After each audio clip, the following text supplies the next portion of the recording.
السلام علیکم ورحمۃ اللہ وبرکاتہ۔ الحمدللہ نحمدہ ونستعینہ ونستغفرہ ونؤمن بہ ونتوکل علیہ ونعوذ باللہ من شرور انفسنا ومن سیئات اعمالنا، من يهده الله فلا مضل له ومن يضلل فلا هادي له، وأشهد أن لا إله إلا الله وحده لا شريك له، وأشهد أن محمدا عبده ورسوله۔ اللهم صل على محمد وعلى آل محمد كما صليت على إبراهيم وعلى آل إبراهيم إنك حميد مجيد۔ اللهم بارك على محمد وعلى آل محمد كما باركت على إبراهيم وعلى آل إبراهيم إنك حميد مجيد۔ أما بعد فإن خير الحديث كتاب الله وخير الهدي هدي محمد صلی اللہ علیہ وسلم، وشر الامور محدثاتها وكل محدثۃ بدعہ وكل بدعۃ ضلالہ وكل ضلالۃ فی النار۔ اعوذ باللہ من الشیطان الرجیم، بسم اللہ الرحمن الرحیم۔ الذين يتبعون الرسول النبي الأمي الذي يجدونه مكتوبا عندهم في التوراة والإنجيل، يأمرهم بالمعروف وينهاهم عن المنكر ويحل لهم الطيبات ويحرم عليهم الخبائث ويضع عنهم إصرهم والأغلال التي كانت عليهم، فالذين آمنوا به وعزروه ونصروه واتبعوا النور الذي أنزل معه أولئك هم المفلحون۔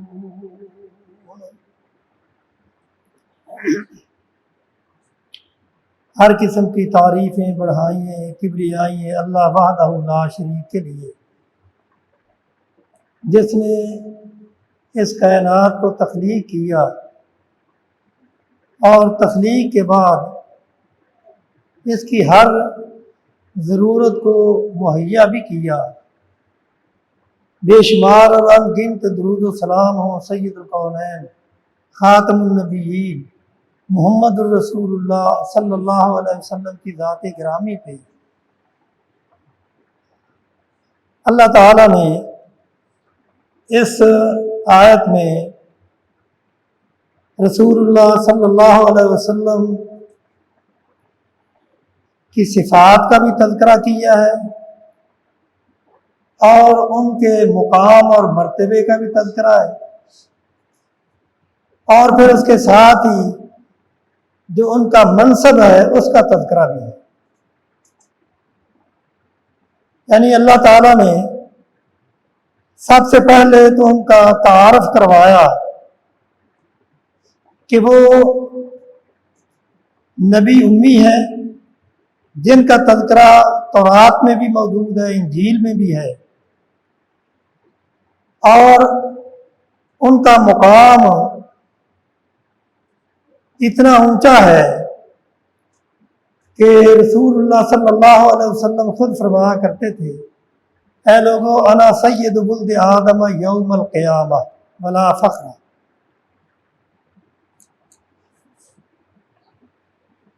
اے لوگوں،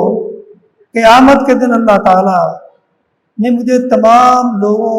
کی سرداری عطا کی ہے، اور آدم علیہ السلام سے لے کے عیسیٰ علیہ السلام تک جتنے نبی ہیں وہ اس جھنڈے کے نیچے ہوں گے جس کا نام لواء الحمد ہے، اور وہ قیامت کے دن میرے ہاتھ میں ہوگا، اور قیامت کے دن سب سے پہلے میں اٹھایا جاؤں گا۔ یعنی مقام اور مرتبہ بھی آپ کا بیان کیا اور آپ کا فرض منصبی بھی بیان کیا کہ یامرہم بالمعروف وینہاہم عن المنکر، وہ نیکی کا حکم کرتے ہیں اور برائی سے منع کرتے ہیں۔ تو جب منصب کے اعتبار سے آپ کا مقام اور مرتبہ اتنا زیادہ ہے کہ آپ کے جو مقام اللہ تعالیٰ نے آپ کو عطا کیا ہے وہ کسی اور نبی کو عطا نہیں کیا، تو جب اللہ تعالیٰ نے ہمیں اتنے مقام اور مرتبے والا نبی عطا کیا ہے تو پھر اس نبی کے ہمارے اوپر کچھ حقوق بھی ہیں۔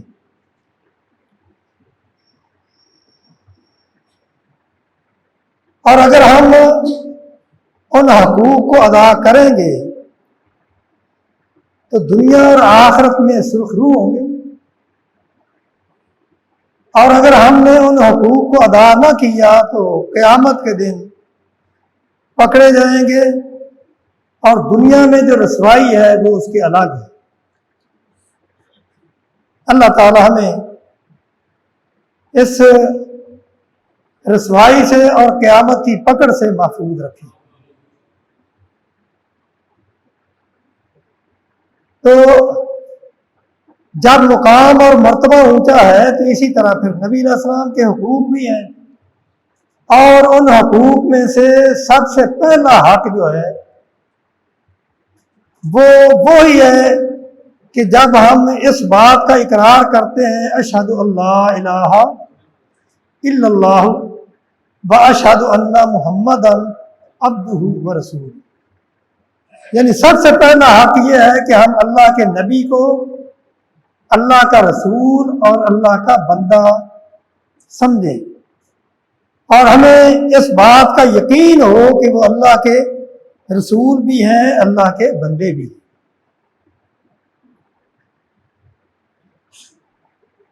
اور اسی لیے اللہ تعالیٰ فرماتے ہیں فآمنوا باللہ ورسولہ والنور الذی انزلنا واللہ بما تعملون خبیر۔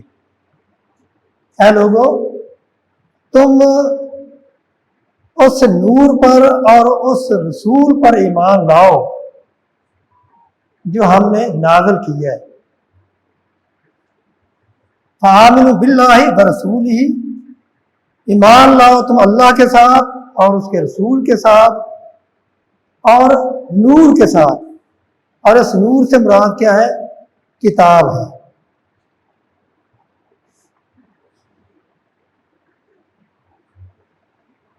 اور اسی طرح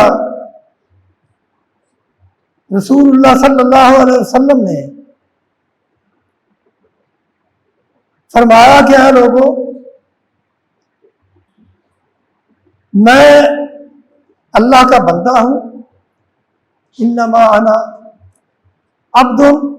فقولوا عبد اللہ ورسولہ، میں اللہ کا بندہ ہوں اور اس کا رسول ہوں، اور مجھے اللہ تعالیٰ نے تمام دنیا کی طرف رسول بنا کے بھیجا ہے، اور اللہ تعالیٰ نے آپ کی زبانی یہ اعلان کروایا ہے کہ آپ یہ اعلان کریں قل یا ایھا الناس انی رسول اللہ الیکم جمیعا، میں تم سب کی طرف رسول بن کے آیا ہوں۔ کس کی طرف سے؟ لا الہ یا ایھا الناس انی رسول اللہ الیکم جمیعا الذی لہ ملک السماوات والارض لا الہ الا ہو، یعنی اس ذات کی طرف سے میں رسول بن کے آیا ہوں جو آسمانوں کا اور زمینوں کا مالک ہے اور جس کے علاوہ کوئی الہ نہیں۔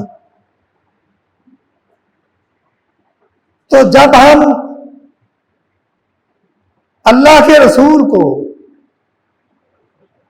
اللہ کا رسول اور اللہ کا بندہ مانیں گے تو اس سے یہ فائدہ ہوگا کہ خالق اور مخلوق کے درمیان جو فرق ہے وہ ظاہر ہو جائے، اور جو کچھ لوگ رسول اللہ صلی اللہ علیہ وسلم کو عبودیت کے مقام سے اٹھا کے الوہیت کے مقام پہ پہنچاتے ہیں، ان کی نفی بھی ہو جائے گی۔ اور آپ پہ ایمان لانا اتنا مقام اور مرتبہ ہے کہ رسول اللہ صلی اللہ علیہ وسلم نے فرمایا طوبی لمن رآنی وآمن بی، کہ اس کو بشارت ہو جس نے مجھے دیکھا اور مجھ پر ایمان لایا۔ اور پھر فرمایا طوبی سبع مرات لمن لم یرنی وآمن بی، 7 دفعہ خوشی ہو، 7 دفعہ مبارک ہو ان لوگوں کے لیے جنہوں نے مجھے دیکھا نہیں لیکن مجھ پر ایمان لائے ہیں۔ یعنی آپ کا کتنا مقام اور مرتبہ ہے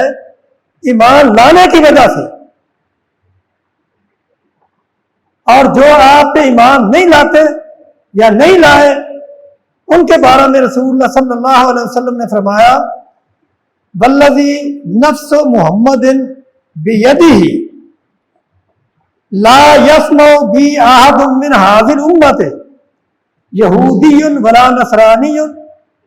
ثم یموت ولا یؤمن بالذی ارسلت به الا کان من اصحاب النار۔ یعنی آپ اس طرف دیکھیں، کیا فرماتے ہیں کہ جس نے مجھے دیکھا نہیں، بغیر دیکھے مجھ پر ایمان لایا ہے، اس کو 7 مبارکیں ہوں، 7 خوشیاں ہوں۔ اور پھر آپ نے فرمایا کہ میں اس ذات کی قسم اٹھا کے کہتا ہوں جس کے ہاتھ میں میری جان ہے، جس نے میرے بارے میں سن لیا، وہ چاہے یہودی ہو، عیسائی ہو یا کوئی اور ہو، ثم یموت ہو، پھر وہ مرا اس حال میں لا یؤمن بالذی ارسلت بہ، کہ جو نبوت، جو احکامات میں دے کے بھیجا گیا ہوں اس پہ وہ ایمان نہیں لایا، تو اس کے جہنم میں جانے میں بھی کوئی شک نہیں۔ تو گویا کہ اللہ کے رسول پہ ایمان لانا اور آپ کو اللہ کا بندہ سمجھنا، یہ ایک مومن پہ اللہ کے رسول کا پہلا حق ہے۔ اور یہ جو بندہ ہے، یہ بندہ ہم نہیں کہتے بلکہ اللہ تعالیٰ نے خود انہیں اپنا بندہ کہا ہے۔ بلکہ اس وقت تک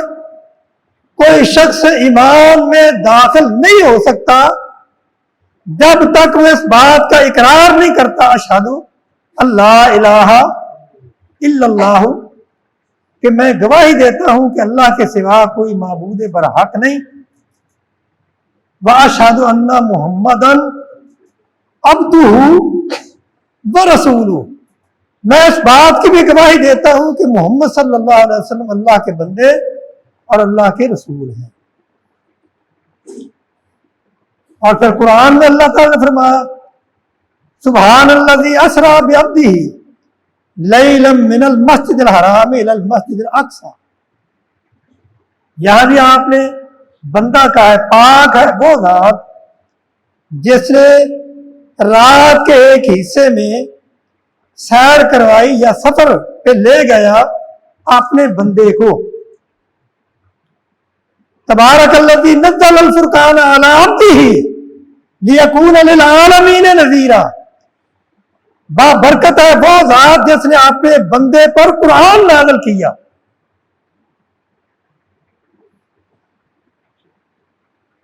اور رسول اللہ صلی اللہ علیہ وسلم سے اس بات کا اعلان کروایا گیا کہ آپ بھی اعلان کریں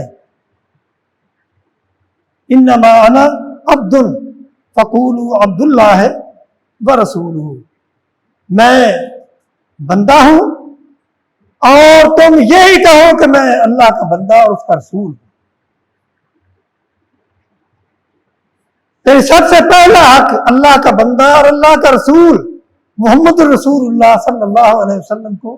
تسلیم کرنا۔ اور رسول بھی کیسا رسول؟ ما محمد اللہ رسول قد خلت من قبل الرسل وما کان محمد ابا احد من رجالکم ولکن رسول اللہ وخاتم النبیین۔ یعنی اللہ کا رسول بھی سمجھے اور خاتم النبیین بھی سمجھے، یعنی اس پہ بھی ایمان ہو کہ اللہ کے نبی آخری رسول ہے، آپ کے بعد اب کوئی رسول آنے والا نہیں ہے۔ اور دوسرا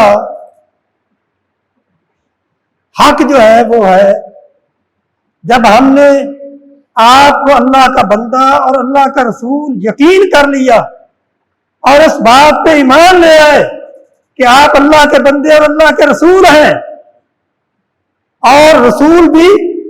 آخری رسول ہیں، خاتم النبیین ہیں، اور جن کا مقام اللہ تعالیٰ نے قرآن میں یہ بیان کیا ہے وَإِذَا أَخَذَ اللَّهُ مِيثَاقَ النَّبِيِّينَ لَمَا آتَيْتُكُم مِّن كِتَابٍ وَحِكْمَةٍ ثُمَّ جَاءَكُمْ رَسُولٌ مُصَدِّقٌ لِّمَا مَعَكُمْ لَتُؤْمِنُنَّ بِهِ وَلَتَنصُرُنَّهُ قَالَ أَأَقْرَرْتُمْ وَأَخَذْتُمْ عَلَىٰ ذَٰلِكُمْ إِصْرِي قَالُوا أَقْرَرْنَا قَالَ فَاشْهَدُوا وَأَنَا مَعَكُم مِّنَ الشَّاهِدِينَ۔ یعنی جن کے بارے میں اللہ تعالیٰ فرماتے ہیں کہ میں نے تمام انبیاء سے یہ عہد لیا ہے کہ اگر تمہاری زندگیوں میں میرا آخری رسول آ گیا تو تم نے اپنی نبوتوں کو چھوڑ کے ان کی رسالت کو ماننا ہوگا، ان پہ ایمان لانا ہوگا۔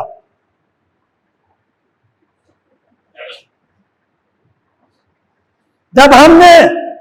اس بات کو تسلیم کر لیا کہ آپ اللہ کے آخری رسول ہیں اور اللہ کے بندے ہیں، پھر اللہ تعالیٰ وہی ہمیں یہ حکم دیتا ہے کہ اے میرے بندو، جب تم نے میرے پیغمبر کو تسلیم کر لیا کہ وہ میرا بندہ ہے اور میرا ہی بھیجا ہوا آخری رسول ہے، تو پھر تمہارے اوپر یہ لازم ہے کہ تم اس کی توقیر کرو، اس کی تعظیم کرو، ان کا احترام کرو۔ یا ایھا النبی انا ارسلناک شاہدا ومبشرا ونذیرا لتؤمنوا باللہ ورسولہ وتعزروہ وتوقروہ۔ اس کی مدد بھی کرو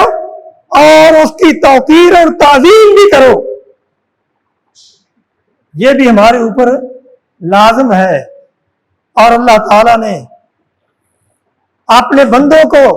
یہ فرمایا، پھر طریقہ بتایا کہ تم نے میرے پیغمبر کی تعظیم کیسے بیان کرنی ہے، کس طرح کرنی ہے، ان کی تکریم کا طریقہ کیا ہے۔ آپ اللہ تعالیٰ نے فرمایا لا تجعلوا دعاء الرسول بینکم کدعاء بعضکم بعضا، کیا ہے میرے بندو، میرے رسول کو جب وہ تمہارے اندر موجود ہوں تو اس طرح آواز نہ دو جس طرح تم آپس میں ایک دوسرے کو آواز دے کے پکارتے۔ اور پھر قرآن کا انداز دیکھیں، اللہ تعالیٰ نے ہمیں کس طرح تعلیم دی ہے کہ ہم نے آخری پیغمبر کی تعظیم اور توقیر کیسے کرنی ہے، تکریم کیسے کرنی ہے۔ اللہ تعالیٰ نے قرآن مجید میں انبیاء کو مخاطب کیا تو نام لے کے کیا، یا آدم اسکن انت وزوجک الجنہ، یا نوح بسلام منا، نوح علیہ السلام کو پکارا تو ان کا نام لے کے پکارا، آدم علیہ السلام کو پکارا تو ان کا نام لے کے پکارا، ہود علیہ السلام کو پکارا ان کا نام لے کے پکارا، ابراہیم علیہ السلام کو پکارا ان کا نام لے کے پکارا، یعقوب علیہ السلام کو پکارا ان کا نام لے کے پکارا، یا یعقوب یہ کہا، یا یوسف کہا،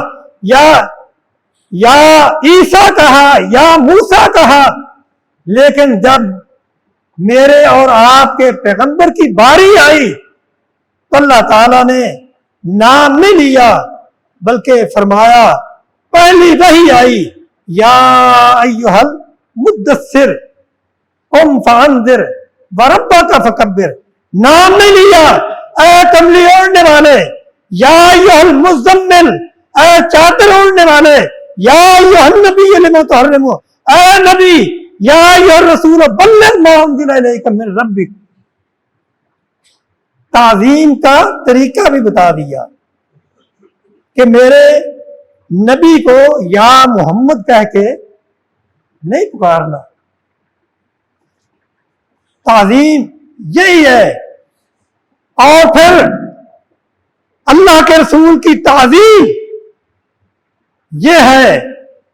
کہ اللہ تعالیٰ فرماتے ہیں یا ایھا الذین آمنوا لا ترفعوا اصواتکم فوق صوت النبی ولا تجہروا له بالقول کجہر بعضکم لبعض ان تحبط اعمالکم وانتم لا تشعرون۔ اس آیت کا شان نزول بھی یہی ہے کہ ایک دفعہ بنو تمیم کا بنو تیم کا ایک وفد آیا رسول اللہ صلی اللہ علیہ وسلم کے پاس، اور انہوں نے آپ سے یہ کہا کہ آپ ہمارا کوئی سردار یا امیر مقرر کر دیں۔ تو حضرت ابوبکر رضی اللہ تعالیٰ عنہ، عمر فاروق رضی اللہ تعالیٰ عنہ یہ بیٹھے ہوئے تھے پاس، آپ نے ان سے مشورہ کیا تو حضرت ابوبکر رضی اللہ تعالیٰ نے فرمایا کہ اللہ کے رسول آپ ان کا امیر کا بن معبد کو بنا دیں۔ حضرت ابوبکر رضی اللہ تعالیٰ نے یہ مشورہ دیا، اور عمر فاروق رضی اللہ تعالیٰ عنہ کہنے لگے کہ اللہ کے رسول میری نظر میں اقرا بن حابس وہ زیادہ موضوع ہے، آپ ان کو امیر بنا دیں۔ تو اس مخالفت کی وجہ سے، یعنی ابو بکر رضی اللہ تعالیٰ عنہ کے رائے کے خلاف رائے دینے کی وجہ سے ابو بکر رضی اللہ تعالیٰ عنہ جذبات میں آ گئے، اور حضرت عمر کو یہ کہہ دیا کہ تو نے تو ہر معاملے میں میری مخالفت ہی کرنی ہوتی ہے۔ تو اس وجہ سے ان کی آوازیں ذرا اونچی ہو گئی۔ جیسے ہی ان کی آواز اونچی ہوئی، اللہ کی طرف سے وحی آ گئی کہ یا ایھا الذین آمنوا لا ترفعوا اصواتکم فوق صوت النبی ولا تجہروا له بالقول کجہر بعضکم لبعض ان تحبط اعمالکم وانتم لا تشعرون۔ اے ایمان والو، تم اپنی آوازوں کو میری نبی کی آواز سے اونچا نہ کرو۔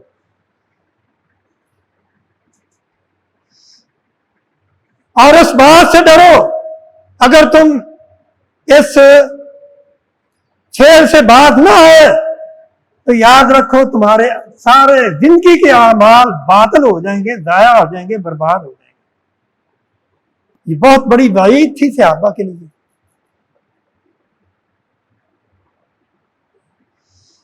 اس آیت کے نازل ہونے کے بعد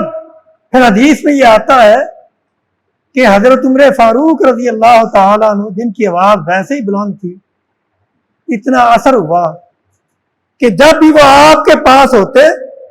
اتنا آہستہ بولتے، اتنی آہستہ آواز نکالتے کہ آپ کو دوبارہ پوچھنا پڑتا کہ اے عمر تو نے کیا کہا۔ یہ ہے تعظیم۔ اور ایک تعظیم وہ ہے جو ہمارے ہاں کی جاتی ہے، اور وہ عقیدہ یہ رکھتے ہیں دم بدم پڑھو درود، حضرت بھی ہیں یہاں موجود، یعنی یہ عقیدہ بھی کہ حضرت موجود ہے، اور پھر آوازیں اتنی اونچی کہ سننے والا آدمی پریشان ہو جاتا ہے۔ تعظیم اور تکریم وہ ہے جو صحابہ نے کر کے دکھائی۔